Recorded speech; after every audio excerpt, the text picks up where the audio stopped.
أعوذ بالله من الشيطان الرجيم بسم الله الرحمن الرحيم نحمده ونصلي على رسوله النبي الحبيب الكريم اللهم صل على سيدنا مولانا نبينا شفيعنا محمد وعلى آل سيدنا مولانا نبينا شفيعنا محمد وبارك وسلم. Welcome to International Sufi Center. We have been recording lectures, talks, interviews on our website www.youtube.com and on www.internationalsuficenter.org. Today we have Mr. David from UK. He has visited as a person to learn about the various cultures in various countries. He has visited Borneo, Indonesia and Malaysia. Now he has started his walkathon, a walk from Kanyakumari to Punjab, and he is accompanied by two of his friends who are from Punjab. आपका नाम? जसवीर सिंह और आप? बहादुर.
From towns and villages and cities to reach Punjab. He is interested in seeing the village life, the life of people, the suffering of the people, the suffering of the farmers, and the causes for these farmers' suicides, and as to why there is so much of suffering, poverty, hunger, and deaths in the rural areas of the country. He is very much interested in knowing about Sufis of India and about the signs of Sufis, which has become to be popularly known as Sufism, while in Arabic and Persian and Urdu, the science is known as Tasawwuf or Marifat-e-Ilahi. It means to know your own self. That is the earliest philosophical thinking which has arisen in the humanity. To know your own self is to know God. God is an omnipotent, omnipresent being who is not come in any form, as is contemplated and believed in some religions. Neither he splits himself into major person or personality, or one who creates, who destroys, and who gives the people the solace or tranquility or reward for their goodness. This aspect of God and goddesses and about the multiplicity of gods or idol worship is not recognized in Islam. Sufism is part of Islam. It is nothing but Islam itself with the humanistic view. It is a humanistic values attached to Sufism, which has conquered the hearts of millions. Now, David would like to be in our company for some time. He would like to know more about the Sufism. He says he is exposed to the Islam in Malaysia and Indonesia and Borneo, and he has seen about our site, International Sufi Center, and he has come from a far distance to reach our center, and he is with us to know more about Sufis and Sufism. And Mr. David will have interview with us, and I welcome David to our place and to our center. And he has written one travelogue, and he is hoping to have a very creative life after knowing humanity in the various countries, in various regions of the world. He would like to discover himself and humanity, and thus write about all that he has found, the goodness in man. So, welcome to David to our center and to our friends from Punjab. And I would ask Mr. David to pose his questions and seek whatever knowledge he wants to gain from the center, and as a representative of the Sufi Center, as one who has been giving lectures on Sufism, an author of Sufism, an Indian English poet, and a former judge and a former professor of law, I will try to dispense what little knowledge I have. And although it is said that little knowledge is dangerous, but we are talking about compassion, we are talking about mercy, we are talking about the humanity, we are talking about oneness of man, about the love of man. Love and love alone is going to win the hearts of the humanity. It is only when we pump billions and trillions of tons of love into the humanity, then we can see the suffering of the world, to bring an end to the suffering of the world. And with this preface of my talk, I would request Dr. David to pose his questions to me. Welcome, David. Thank you, sir. I have here today 4 questions. Firstly, I have traveled widely, as you said, by walking. Now, I've been blessed to receive sanctuary in many places of worship, be it churches, mosques, temples, etc. So my first question is, what does the Quran say about giving aid to a traveler? Someone like myself who is passing through an area, simply wishing to seek shelter, the safety of the mosque or a place to sleep for one night. What does the Quran say in reference to travelers? We have to see the humanity as general. Humanity has been in existence from time immemorial. Man has been traveling and moving from place to place, and it has become a religious tenet in all the religions that you should show compassion and mercy to our human brothers, especially those who are traveling from place to place. So Islam is the last of the religions, and the religion arose in Sahara Desert, where they were all wanderers. They were known as Bidayuns. These Bidayuns would move from place to place, and it was their basic fundamental culture to act as a host to all those travelers. So charity, compassion, and hosting, Islam's principles all are found in Quran and in the sayings of Prophet, which is known as Hadith. And this too has given birth to jurisprudence. So it is the philosophy of Judaism, the philosophy of Christianity, and the various religions which came into the earth were all encapsulated in Quran. Quran says this is not the first word of God. The God has spoken first after creating to Adam, the first prophet who was created in the Garden of Eden. So it was the basic fundamental rule of the God that man should love man. So when a traveler comes, and especially from an honored country like England, who the Englishmen have ruled the whole world, and it was quite famous that the sun never sets on the English soil. They humanized the whole humanity. To the whole world they gave the principles of democracy, they gave the principles of socialism, They gave the principles of compassion and mercy, and they were one of the finest rulers, finest administrators. So today we can't talk in the terms of what a Bidayun lived, how a Bidayun lived about 1400 years in a Saharan desert. We have to speak in terms of the modern living, in the modern thought in which man is growing and spreading his message of love. When you talk about love, it is the love is to love your neighbor, to love your people who come to you for aid, to help people with compassion and mercy. So the Quran has spoken quite a lot that you have to spend your money in charity to the poor, to your kith and kin, to your relatives, and to the travelers. The travelers have been treated as the guest of God. They are considered as the guest of God. When a traveler comes, first you have to offer him water, then give him place to take rest. And this idea and this philosophy was the basis in which the Muslim rule was there. The Muslim rule passed from to Arabs, to the Persians, to the Turks, to the Mughals, and to the Indians, and it spread throughout the eastern region. The kings and the sultans used to create lot of travel houses, travel bungalows throughout the highways, and the travelers used to take rest there. They were provided free food, they were provided free water and clothing also.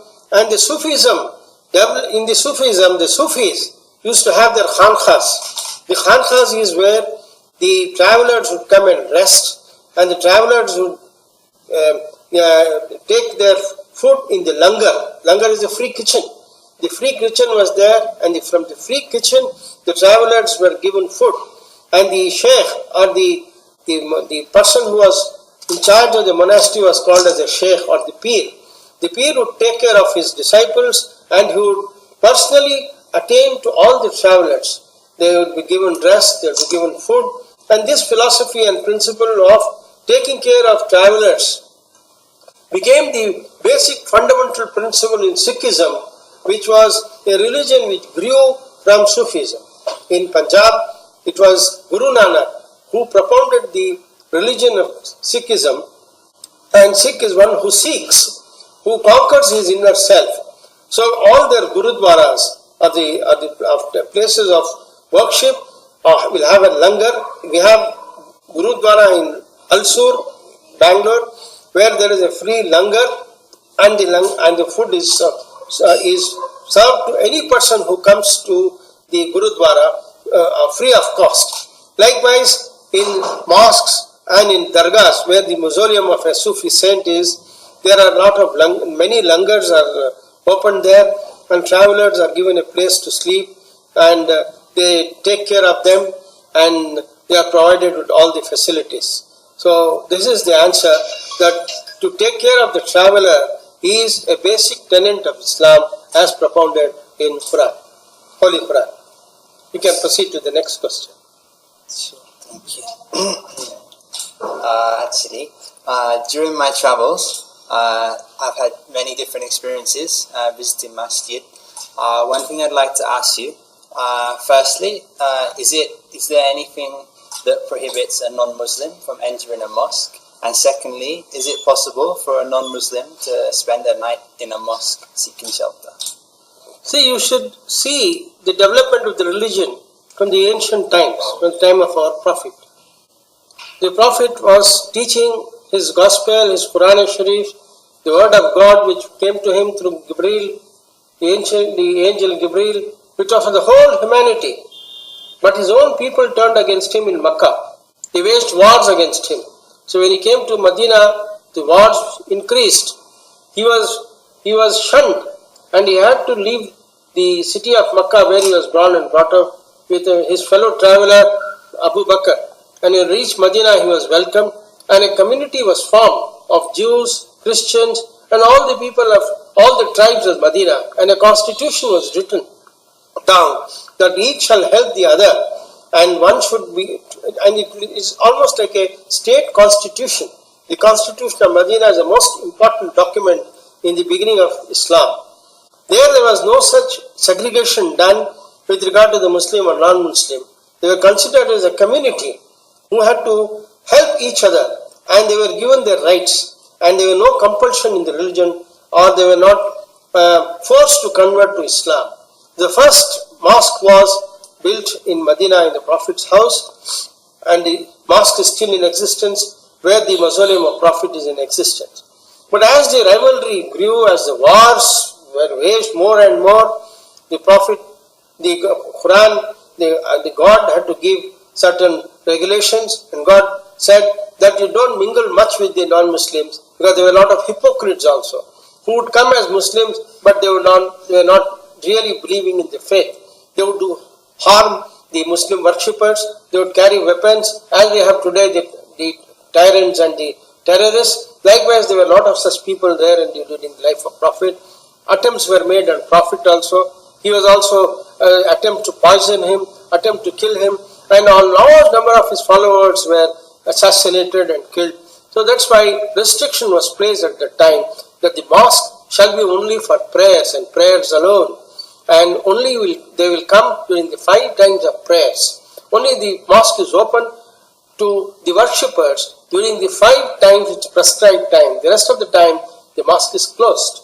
It is not for public, it is not for non-worshippers also. Only worshippers go, they wash their hands, feet and face and join the prayers, the public prayers which are held 5 times, and they return to their homes.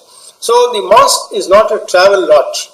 Separate travel lodges are built where the travelers of all the communities, they lodge themselves and they rest and get all the necessary facilities. But mosque is restricted to only the prayers for the virtuous people who are known as muttaqeens. They come during the appointed period of prayers. The person who takes care of the mosque is known as a muezzin. He calls for the prayer loudly on climbing the minaret. From there he will call out. Now today the loudspeakers have come. From the loudspeakers the call of prayers is given, and the people slowly walk in at the appointed exact time. In morning 5:30 they all stand in a line, and the mosque, the prayers is led by the imam. Then likewise the afternoon prayers after the noon, exactly at 1:30 there will be prayers. Then exactly at 5:15 in the evening, and then after the sunset 6:30, then there will be night prayers at 8 o'clock, 8:30, and that closes. Immediately after the prayers, the doors of the mosque, most of the mosques are closed after after 1 hour or half an hour, so the latecomers can say their prayers. So simply to avoid violence, to avoid mischief, this prohibition has come into existence. But the separate travel lodges are there. If one wants to learn religion from a non-Muslim, there is a separate centers are there where the knowledge of Islam is disseminated, that is spoken to them. They are told about what the Islam is about, what the religion is about, and they are welcome to enter the fold of Islam. Anyone in any portion of the world can join Islam, which believes in monotheism. It believes in one God who is pure. He is not taken birth. He will not take birth. He is free from all blemishes. He is free from all mistakes, and he is free from everything, and he guides those who are purified. God guides in the mind and heart.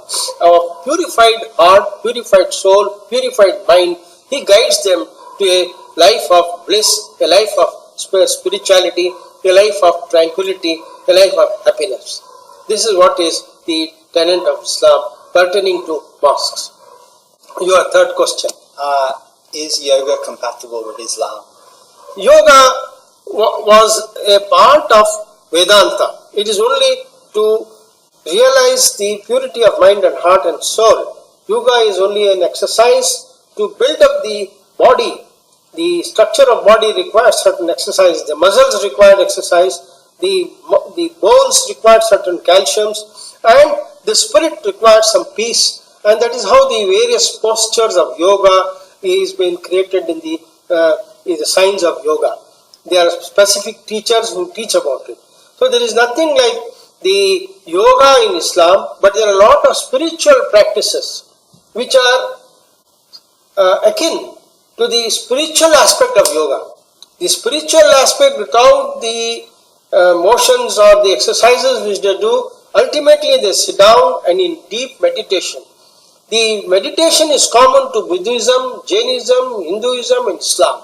Meditation is keeping the mind free from all sorts of feelings, emotions, from vibrations, from meanderings, from the mind becoming a monkey mind, and slowly concentrating on the one being who is compassionate, who is merciful. So the mercy and compassion is contemplated, and in the mind and heart, the various virtues which are there in the omnipotent being is realized. For realizing this positive thinkings and positive qualities of man, the negative features are first made known to him, that the human mind is nothing but it is an evolution of animalistic feelings are there, animalistic thinking is there, and that animalistic thinking has to be first captured. One who captures his animalistic feelings is known as a victor. Mahavira is a great person of victory. Mahavira is the founder of Jainism.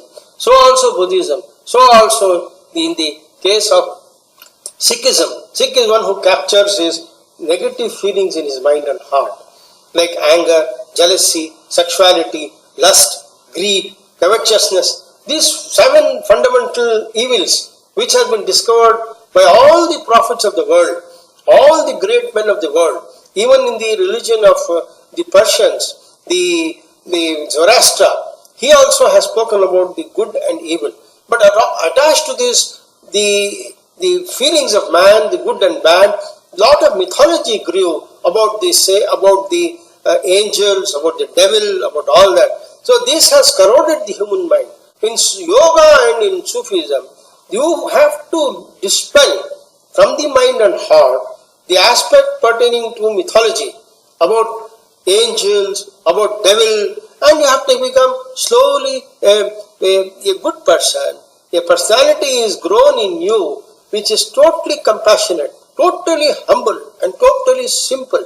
And the simplicity is not just in aspect of living, but it is in taking the most simple food which is required for the body, and not animals. They are totally vegetarians. In yoga, vegetarianism is propounded, and so much so that in the Jainism, they do not take food which is grown under the soil. That is like potato, garlic, onion. So the Prophet Muhammad sallallahu alaihi wasallam also said, and it is there in the Quran, don't come to mosque eating onion and garlic, because it emanates bad smell. So in the ancient Jewish scriptures, the roots which were being eaten were also prohibited. So those who are in Sufism, they avoid eating heavy, rich, proteinaceous food, because that will add to your slumber and it will add to your laziness. Sloth and slumber are the 7 deadly sins. So if you have to control sloth, slumber, you have to control laziness, you have to control sexuality, lust, anger, greed and sexuality, then you have to avoid all those foods which create these hormones. Which hormones are the one sexual hormone? Now the biochemistry and science has already discovered as to what is one which brings in excessive hormones, creation of sexual hormones and adrenal gland and all that they have discovered. So in order to create a harmonic life, a pure life, a simple life, a mind which is highly contemplative, it is all scientists who do research, who are highly contemplative in their science. Whether you take up mathematics, whether you take up physics, astrophysics, all that, they have to contemplate. They have to analyze the various matter which is before them, and analyze and come to the proper conclusion. For such people, they do not depend much on the aspect pertaining to growth of their body muscles. They are not bodybuilders, but they are builders of the human soul and the builders of the mind. If you have to develop your mind, if you have to develop your soul, you have to restrict your food and you have to develop spirituality. So this is, in that way, the question can be answered is that spirituality is common to all people of the world. The spirit is one in man. that has spread to all humanity. And this spirituality cannot be different from one to the other. So the yoga in terms of exercises which they talk about, the various postures in the Hindu yoga, is adopted in the form of the prayer namaz, wherein there is going to the sitting, and then the man touches the floor, the forehead touches the floor, and they sit in a particular posture. That posture is different than the posture which is prescribed in the yoga. The yoga postures are for development, for the healthy, giving healthy organs in the body to develop the health of the muscles, while the namaz or the fasting which is done by the Muslims and various spiritual exercise of deep breath exercising and all those things are to elevate the soul to a higher grandeur, to a higher spirituality, so that the mind always, ever, from the time of childhood, 7 years or 12 years or 14 years, till he dies, he will be in spirituality. He will not get wavered. He will not go towards the worldly pleasures. He will not go towards lust and mirth and enjoyment of these sensual pleasures, but he will develop into a highly sound, great spiritual being. So further, in that context, the aim of yoga and the aim of Sufism or Islam is common. That is to make yourself as a highly spiritual person. From ordinary human being, you grow into a higher being. That higher being, where in terms of a prophet and saints, you may not become a prophet because no Nabi will come, as Islam says. The last of Nabi is Prophet Muhammad, because he cannot create new rules and regulations of God. God is eternal. God has already spoken what he has to speak by his last message of Quran. So therefore, man can improve himself to that stage when he may not get revelations from the God, but he can experience God. He becomes godly, he becomes saintly, he becomes heavenly. The aim of Islam is to convert you from animalistic tendencies in you, to convert your animalistic tendencies in you to a highly spiritual person, like Buddha or a Christ or a Muhammad. You can, as a human being, you can acquire those qualities, but you cannot get the revelation from God through an angel Gabriel. That is not allowed in Islam. Maybe a lot of philosophers who do a lot of rational thinking is different, becoming purity. A rational being need not be a spiritual being. A spiritual being need not be a rational being. So a man who is rational thinking may indulge in pleasures. He may drink alcohol, which is prohibited in Islam. He may have extra sexuality, extramarital relations with various women. He can go to the prostitution. But at the same time, he can be a rational. But having extramarital relations is totally banned. It is a serious state offense. Having sex outside the marriage is considered as the punishment is death, as any murder for which punishment is given. So alcohol is also prohibited. Drugs is prohibited. So anything which blood is prohibited. Carrion, dead animal is prohibited. So all these prohibitions are there. These prohibitions in Islam, which is in the Shariat law, is only to make a human being pure human being, to see that he can evolve himself into a greater spiritual being. That is the aim of of Islam, and that is why the yogistic life is also to reach heavenly man. So the same heavenly man he reaches within the ambit of the law laid down. That is also same idea, but the way in which the yoga is practiced in Hinduism is not adopted. But any Muslim who wants to improve his health, who wants to do exercise of yoga, is not banned. It is not prohibited. But he should not worship idols, nor he should consider God is in the form of God and goddesses, in various devil worship, fetish worship, man worship, human worship. All these things is opposed to the very idea of monotheism. That is what is Judaism also says, and Christianity also says, that God is monotheistic. God is only eternal being who is created the whole universe and the cosmos. And we are not supposed to worship the stars or the suns or the animals or the plants or the trees or the oceans and the seas, but only the Creator has to be worshipped. So with that aim, the aim of yoga is, and the aim of spiritual practice cannot differ. They are going to the same aim and same goal. Your next question. Sure. My next question. The Quran was written a long time ago. It teaches various things to do with how a lady should cover herself, how she should dress properly. Is it compulsory for a lady to wear hijab, to wear headscarf, to wear cover? And is it true that that is something which is cultural, that's part of Arabic culture, or is it actually a foundation of the religion? Hijab is not new to Islam. Islam is not new to the humanity. It did not start with Prophet Muhammad sallallahu alaihi wasallam. If you see the portrait of the Mary, she is covered on the head. That was how virtuous women in ages long, how they were covering their head and covering their body, so that the men should not pry upon them. The lustful eyes and glances should not take them. And they were all tyrants, like kings and their king's soldiers, the itinerary of kings. And they used to raid various other populations and towns and cities.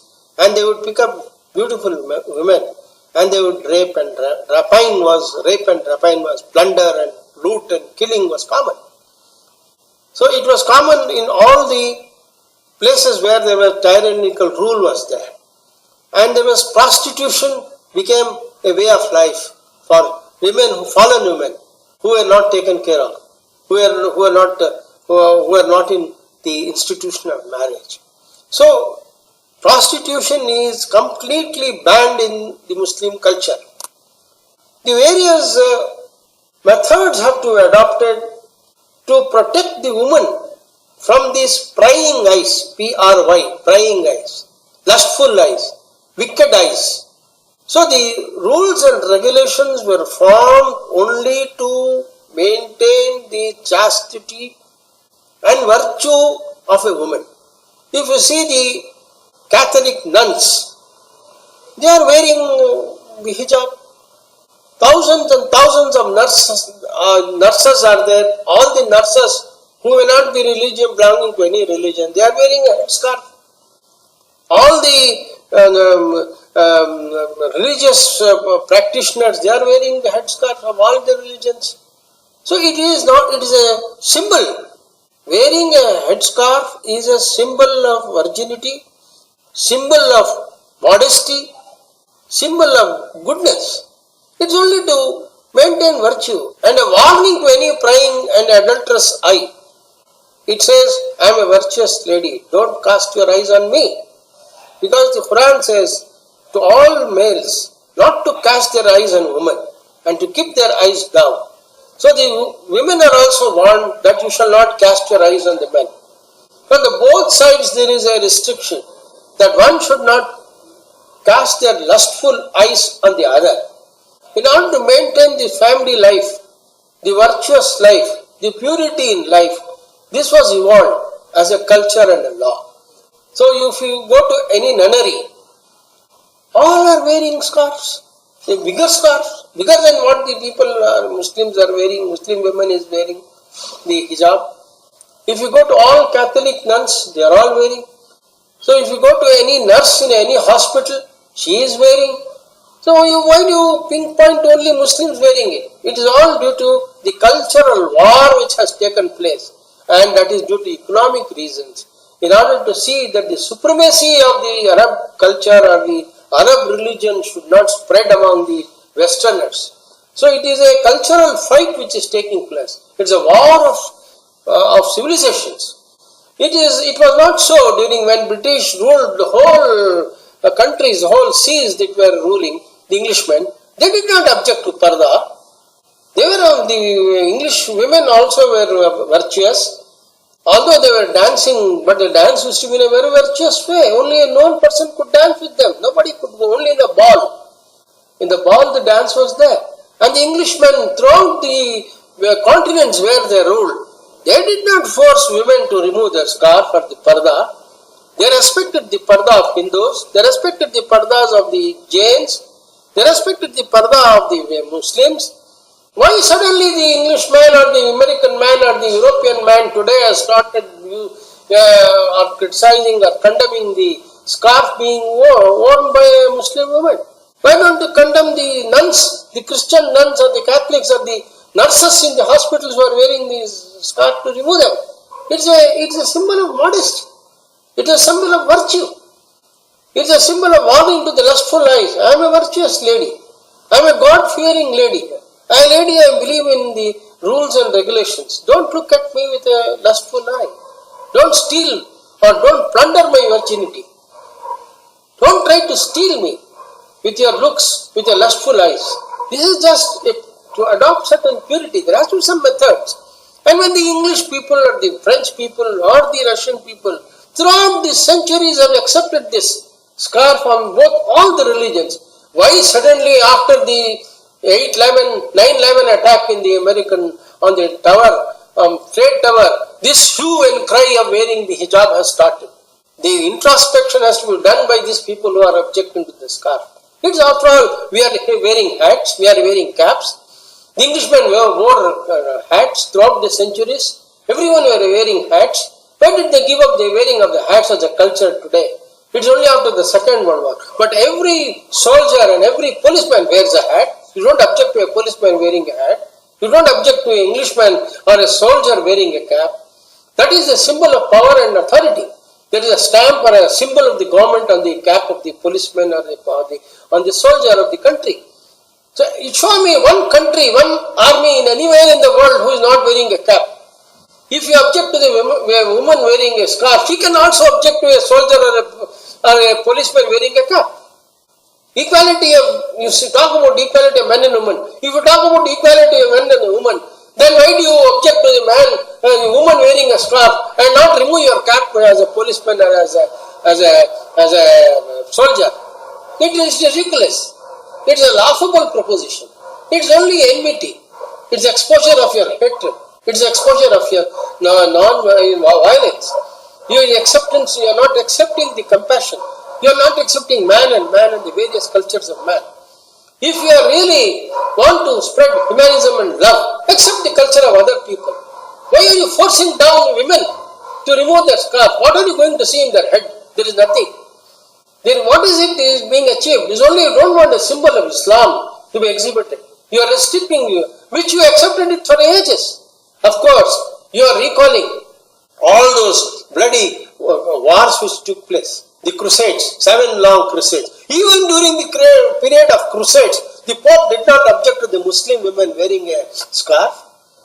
The Pope accepts today also that the women should wear a scarf. The pure Christians, they wear a scarf when they go to the church. The Hindu women wear a scarf. All the Rajasthanis Hindus, they wear a scarf. They put a veil over their face. The parda is there in Hindus also. Why you are restricting to Muslim women wearing a scarf? It is ridiculous. We are making a big press propaganda. The propaganda has spread like the propaganda of the Hitler. We must remove all this hate. We must remove and bring in love and love alone. If you want to bring love in the humanity, you have to stop condemning and criticizing each other and pulling the legs of another person.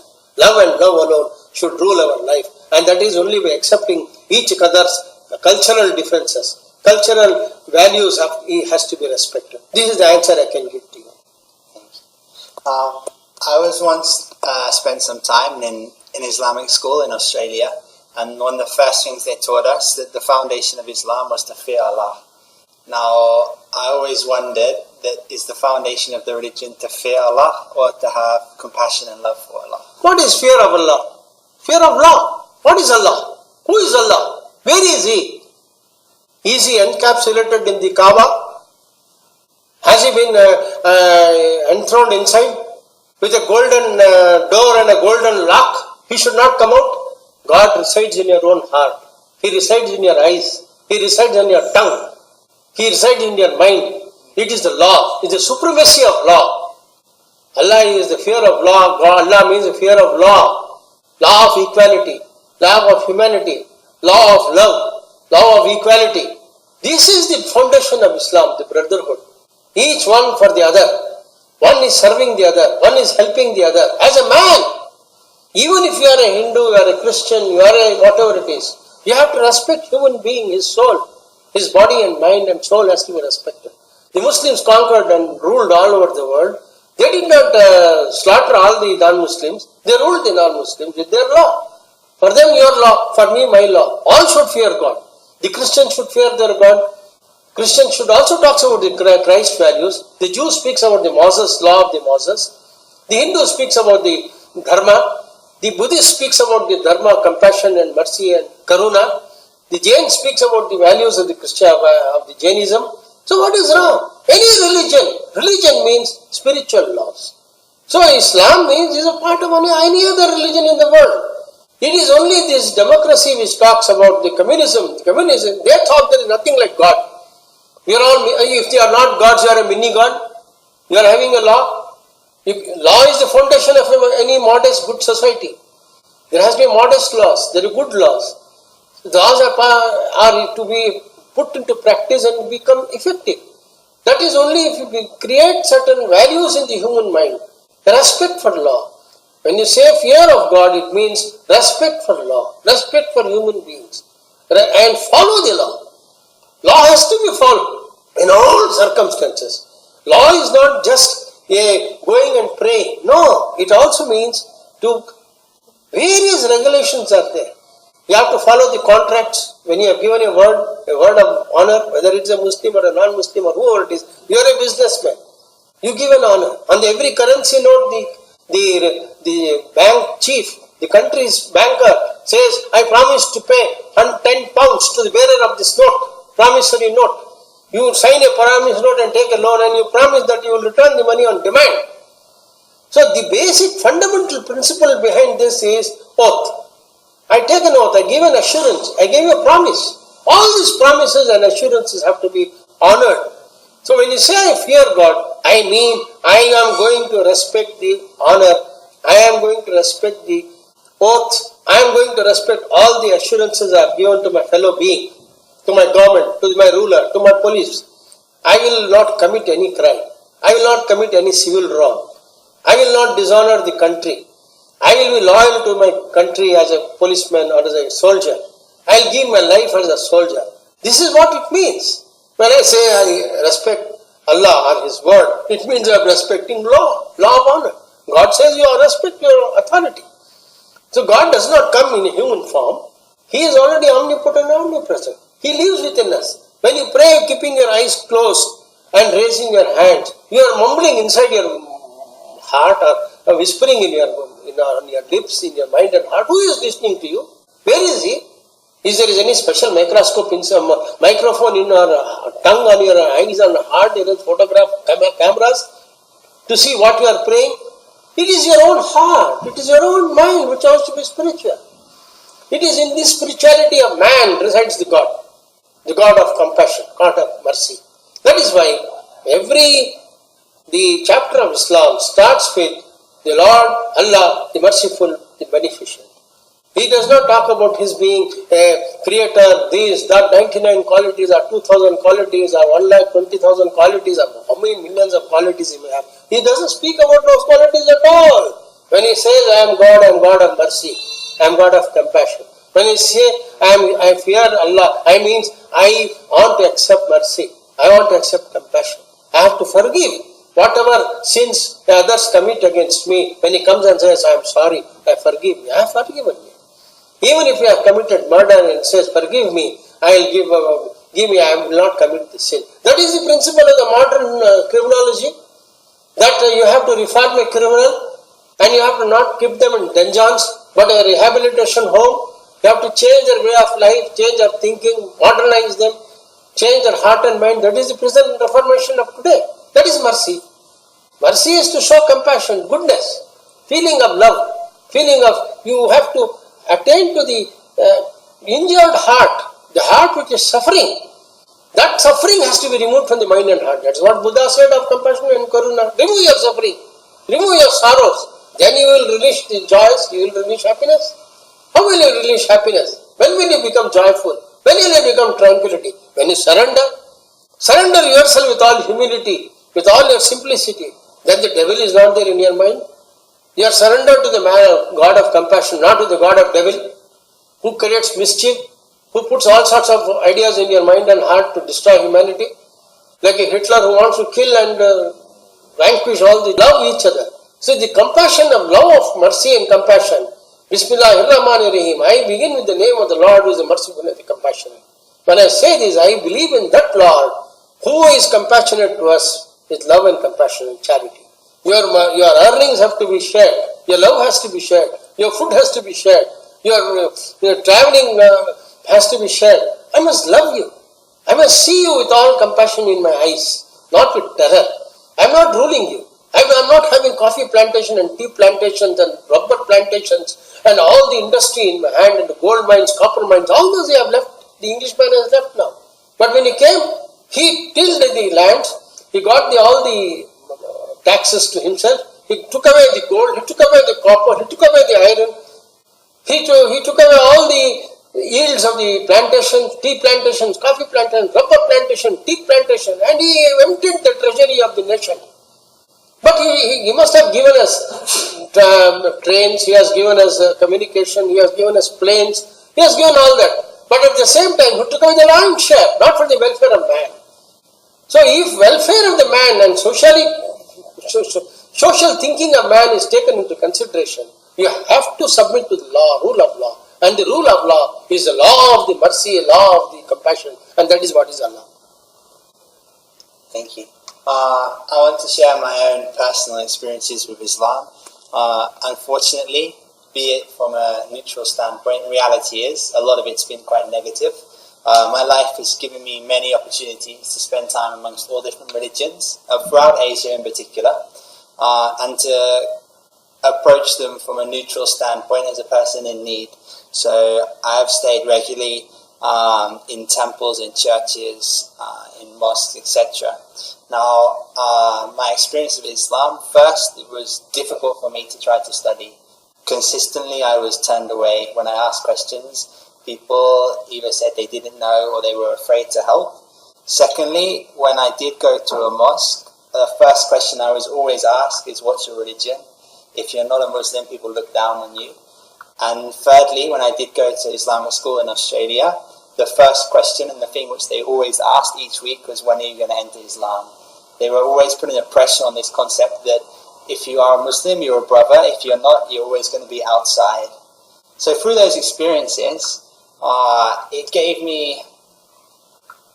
it was a negative experience of Islam. So I'd like to know your thoughts on that.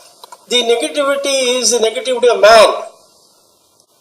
If you really truly love your God, truly love your man, you are truly loving man, you would not adopt a negativity in your life.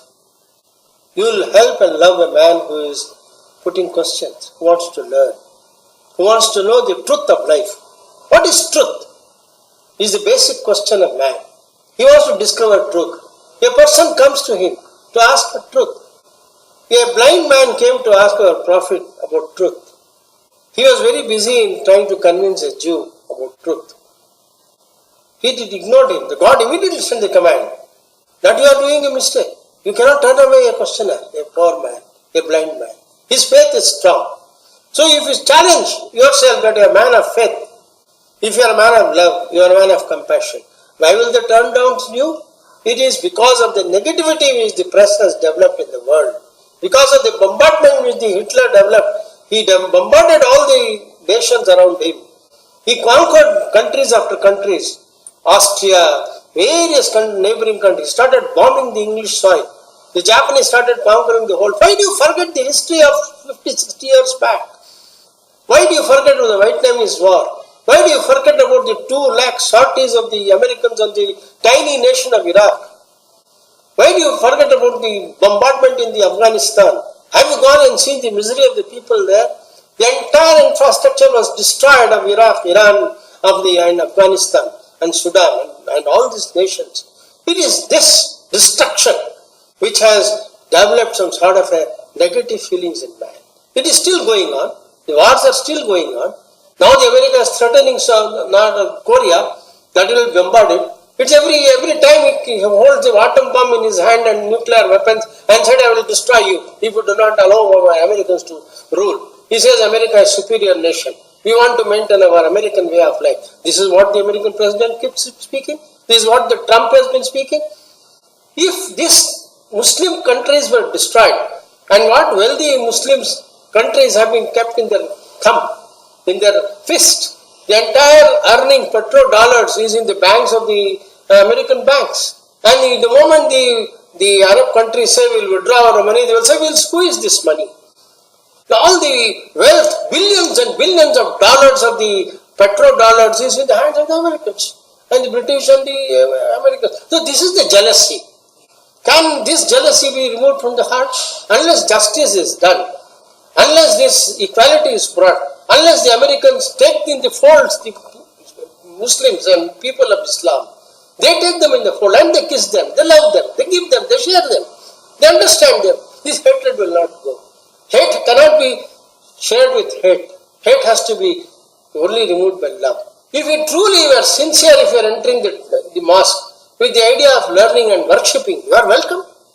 But they all know. The moment they look at you, they know, no, he is a man who has not come to worship. He is a man who has not come to really bow down before the Lord of the universe, who is his creator and my creator. He has not come to share love with me. A French lady went and worked for the leprosy in Pakistan. She adopted the nationality of Pakistan. She is a Christian. She was given state honors when she has died yesterday. She has been buried in a church. She carried love of Christianity to the Pakistani Muslims. And she erased leprosy in the whole country. She also deserved a Nobel Prize. But why Nobel Prize was not given to her? She worked among the lepers of a poorest country. No, there is so much of discrimination, so much of hate, so much of injustice. That is why this negativity is shown. But I have Christian friends, I have Jew friends. They correspond with us and send mails. I can show you the mails of the Jews in Jerusalem. And these articles have been published in our Sufi world. There are Hindus who want to know about Sufism. They love us, we love them. It's not that Muslims are hating non-Muslims. They are having trade, they are having diplomatic relationship, they have intercaste marriages. So it is all the intention. If any person enters with a good intention, they are welcome. They know it is a place of worship. They know it is open only for 5 times a day. What is it that you want to know about Islam? Islam is a virtue. Islam is goodness. Islam is bowing down your head before the Creator. Your Creator and my Creator are saying we don't have a different creators. We have evolved as a human being. We have evolved from the animalistic life. We are talking about goodness in society. We are talking about equality of man. We are talking about all these things. So if you are really, you know it, what Islam is. Why do you want to go and trouble people who are praying? It's only, they will say he might be a mischief creator. This our Prophet has warned them. That they have created mischief. They may enter the temples and they may enter the mosques, they may enter the gurudwaras, only with the idea not to worship, not to accept the religion which they want. If they truly want to follow any religion, whether it is Buddhism, whether it is Christianity, whether it is Judaism, whether it is Jainism, you must accept it. You must surrender it. Then practice it. Enter their fold. See what it is about. Experience yourself the fruit of their labor, fruit of your virtues. Then you can say, yes, I have learned something, my knowledge has increased. You call upon the Lord to increase your knowledge. You are spiritually elevated, you are spiritually evolved. Then you thank the Lord for all the gifts He has given in this world. You become a true ecologist. You become a true environmentalist. You become a true person who loves the animals, not kill all the animals for your pleasure. When you go on a hunting spree, kill all the birds, kill all the fishes, whale, shark, everything for your pleasure and enjoyment. This is what a modern man is doing. You talk in terms of the modern man. When the ancient man could live with amity and happiness, with love and tranquility, why not the modern man? This greed, this is the main destructive element in man. If you are really a man of love, accept some religion, is only teaching you how to live a practical life, a life of love every day. You marry and be true to your wife and not divorce her, not have sexual relationship before marriage, maintain your purity of your sexual life. The modern man doesn't believe in it. The condoms are sold, family planning tablets are sold, The children are having, a 10-year-old child has given birth yesterday. Supreme Court said we cannot abort it because of the time of 10 years old child, a girl, rape is becoming common. So it is this fear among Muslims that they will lose their culture. They have already lost Iraq, they have already lost Afghanistan, they have already, the Pakistan is under turmoil, Kashmir is under turmoil, Bosnia, Yugoslavia was destroyed. So here the communists are fighting against Islam, the Americans are fighting against Islam, the Europeans are fighting against Islam, so they are dead scared. They will always feel the man who has come will be a CIA agent, the man may be from to create. If he has come with the true love, they will say, welcome, welcome, welcome. We will give you free copies of whatever you want. We will sit with you, we will eat with you, we will talk to you. But if you are not willing to accept us, then why should I unnecessarily waste my time? This is a practical approach they are having. That is why you are seeing negativity. You forget when you are approaching them that you are approaching as a person, as an American or an English person who has bombarded their countries. The Australians, the English, the Confederation of Nations went to destroy Iraq. It was not one. I assume dictator. Who put the dictator into rule? Saddam Hussein. Who put him in the rule? Who gave him the weapons? Who gave him the weapons to the Mujahideens, the Taliban? It is the British who created the Taliban.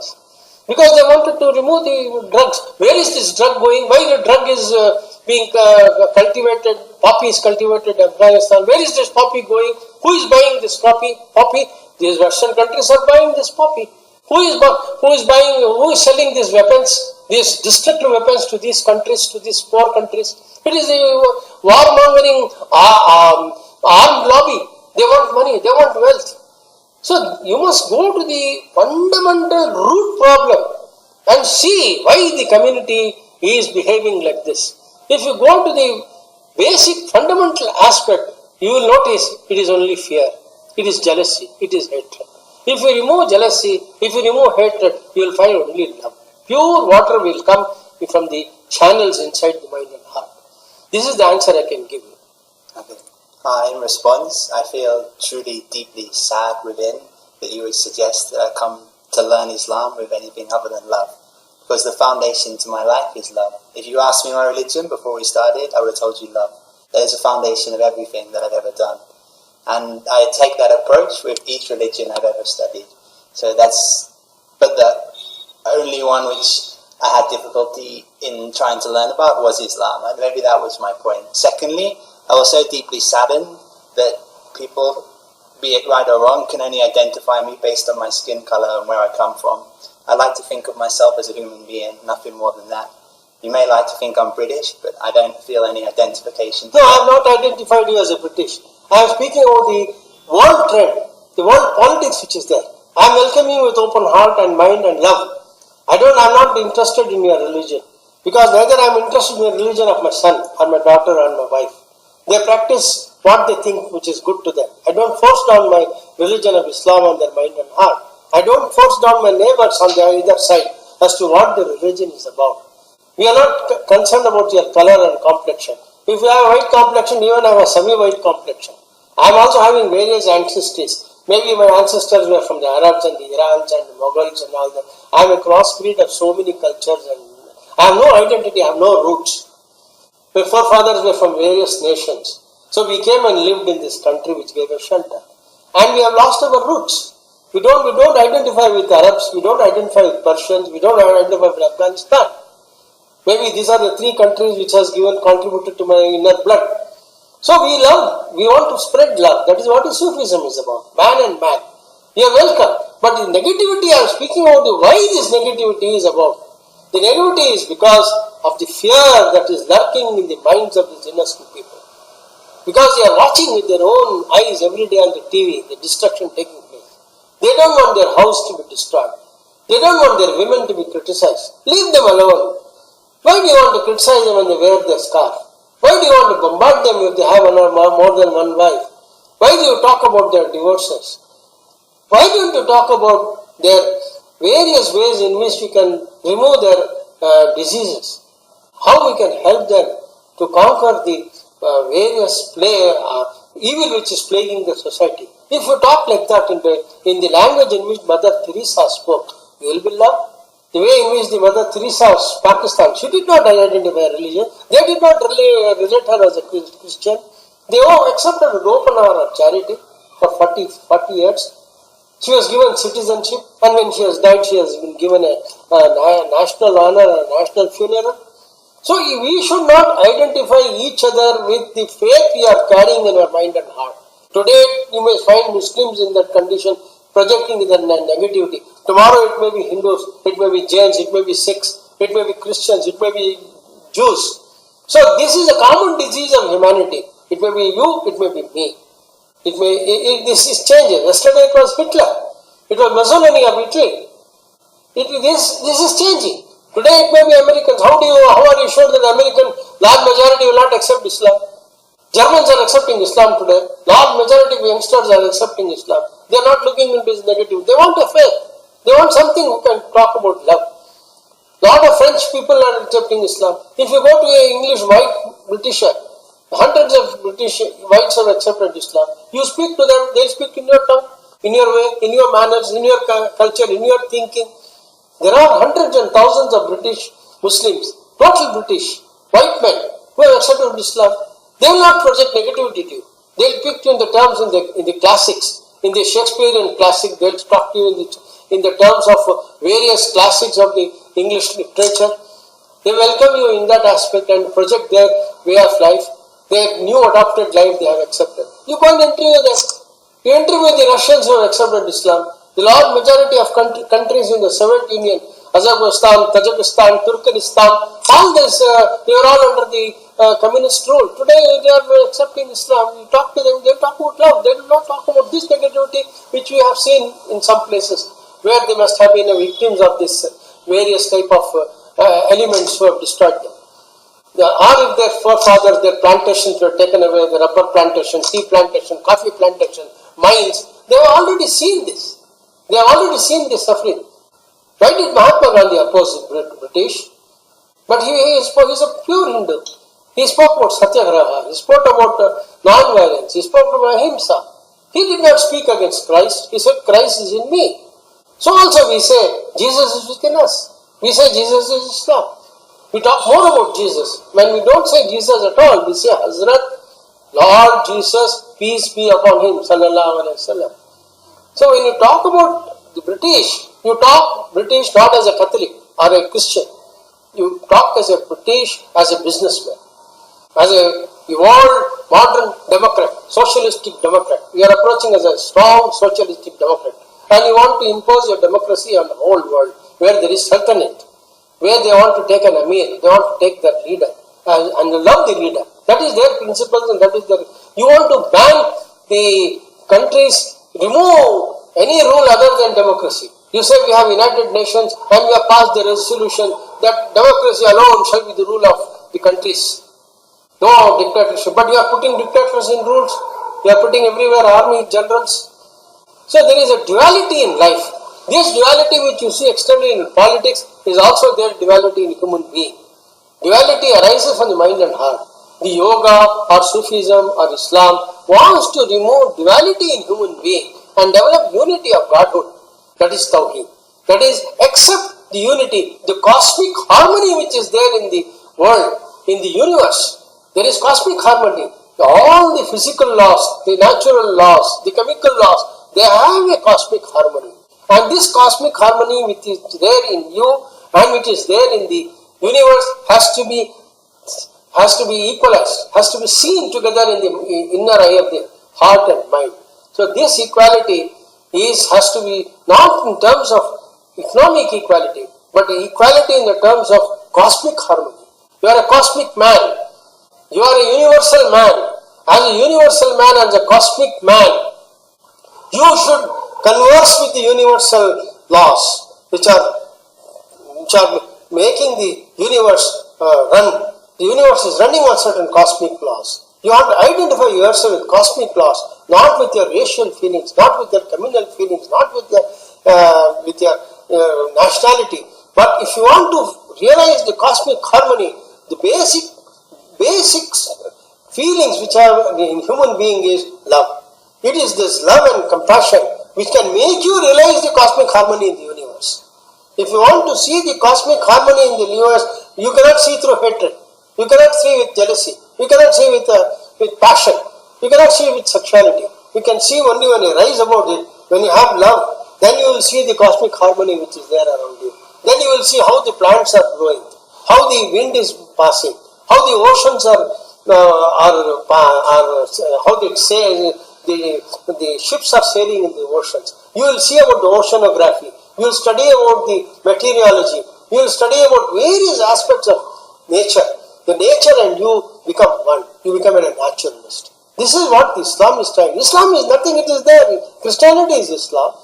In Judaism is Islam. The first fundamental creed of Islam is that I believe in all the books, holy books. I believe in all the prophets. I believe in all the religions. Only then you become a Muslim. First thing when you say, La ilaha illallah, there is no God but Allah. And I believe in all Prophet Muhammad, who is the last of prophets. All the prophets from Adam till him, 1,80,000 or millions are accepted. So, there is nothing like negativity.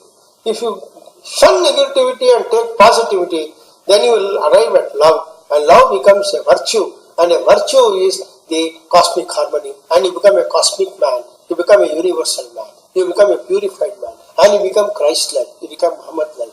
You become Buddha-like. You become Jain-like. You become a Guru Nanak-like. This is the message of Islam. Thank you very much for your time. I'd like to conclude the discussion there. It was very good. ربنا تقبل منا إنك أنت السميع العليم وتب علينا إنك أنت التواب الرحيم. I thank you for being putting very patient questions, and in the course of my discourse, in my passionate speech or talk, if I have hurt you, I apologize, and it is only to emphasize about love